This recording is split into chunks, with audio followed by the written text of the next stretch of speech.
The waiter walked towards us nonchalantly, bent over, and uttered something with imperceptible quietness. So I pulled myself together and lent him an ear, signaled him to repeat what he has just said.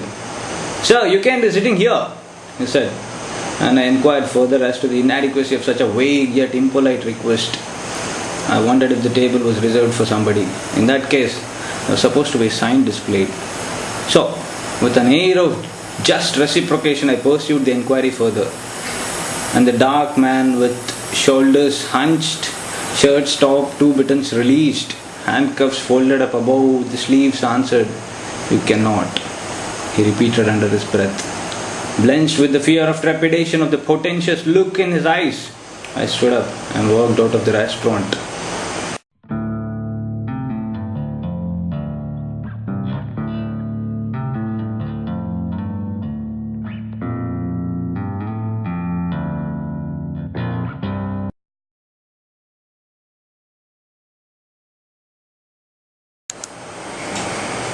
I was sitting on the table next to them. I was a little surprised that the waiter, with his hunched shoulders, with a brown leather jacket, he walked towards this guy in a little slim guy, a little short and all that. He looked a little depressed and despondent. I think the waiter walked towards him, and suddenly out of nowhere, the waiter pulled out a trigger. And hidden behind the tablecloth, he just pulled the trigger and pointed at the guy who was sitting there, at his testicles. And nobody was aware of it. Not even the guy who was sitting there. It's kind of weird and unnerving, but then only I and the guy who was pulling the trigger knew it. I was sitting there, and it was not one of those moments that I would want to recollect again and again. It's very unfortunate that I was there. And as I realized, the guy was sitting there, he was blenched with the fear of disgust and trepidation, so just stood and fucking walked away.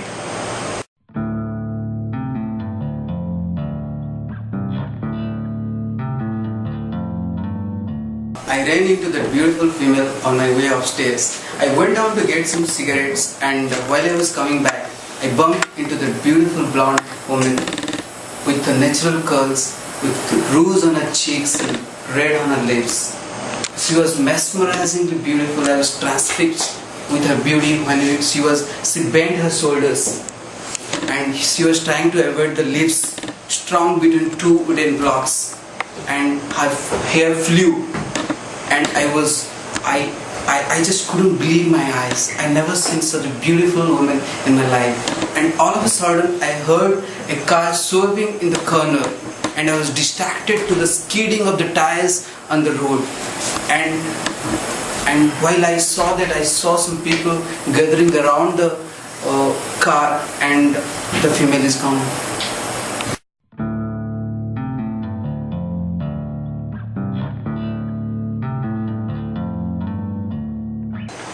So I'm shaking till now. I can't believe what happened that day.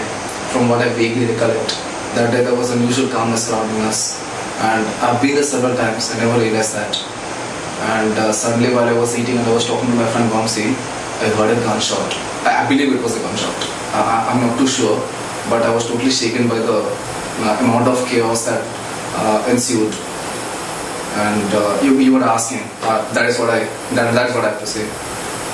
It all happened so fast. At one moment there was silence, and the other moment there was total hell broke loose. And I believe I heard two gunshots, and I could see the blonde drenched in blood. Dude, I believe it was one, not two. I'm pretty sure it was two.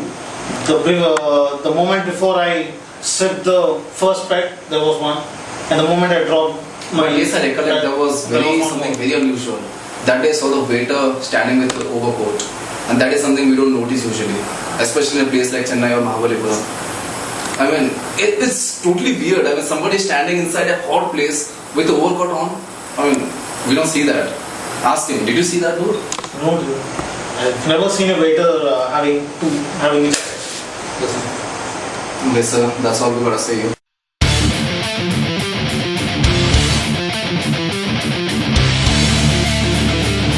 I want you to be fucking straight with me.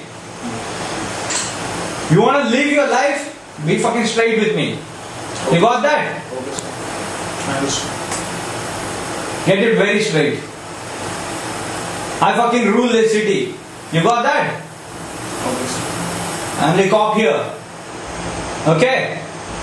So, I ask you again. Who was this friend of yours? Apart from you two motherfuckers who were sitting and having booze. Who was this friend of yours? There was one friend, sir, who had gone for a frat. Where did he go? He had gone for a frat, sir. Who for? It was... For himself? Yeah, he smokes, right? That's what he told me. It was for me, sir. He told me he got it for himself. Oh yeah, so now you're bitching me. You think I'm your fucking bitch? I'm gonna suck your dick, alright? No, sir. Motherfucker, be fucking straight with me, It was alright? for me, sir. It was for you? I'm not lying, sir. It was for you? I swear I'm not lying, sir. Alright, here is the cigarette. Take it.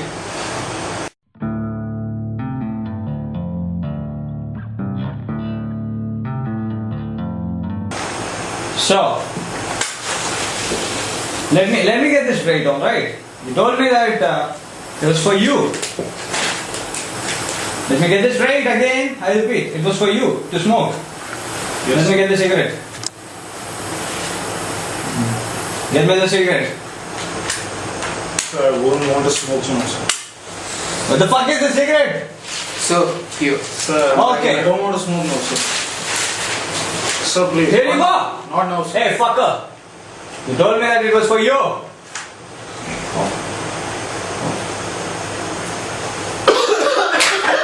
So,